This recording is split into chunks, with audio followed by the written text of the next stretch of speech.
আমি নারায়ণগঞ্জবাসীর কাছে জিজ্ঞাসা করতে চাই, পুরা বাংলাদেশে তাকে কি হিসাবে চিনত?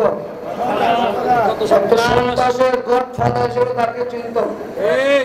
তার বিপরীত মুফতি মনির হোসেন কাসেমি, যিনি ইনসাফ প্রতিষ্ঠার জন্য এখানে লড়বেন, যিনি নারায়ণগঞ্জকে প্রাচ্য ডেন্ডি বলে খ্যাত, এই নারায়ণগঞ্জকে চান্দা মুক্ত, সন্ত্রাস মুক্ত করার জন্য লড়ে যাবেন, এখানে একটা সম্প্রীতি শান্তির শহর প্রতিষ্ঠা করার জন্য লড়ে যাবেন।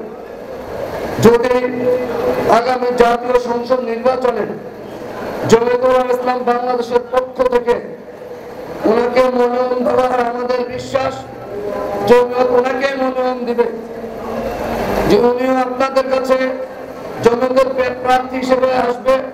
আপনাদের দায়িত্ব কর্তব্য হলো ওনাকে বিপুল ভোটে নির্বাচিত করে মহান জাতীয় সংসদে পাঠানো।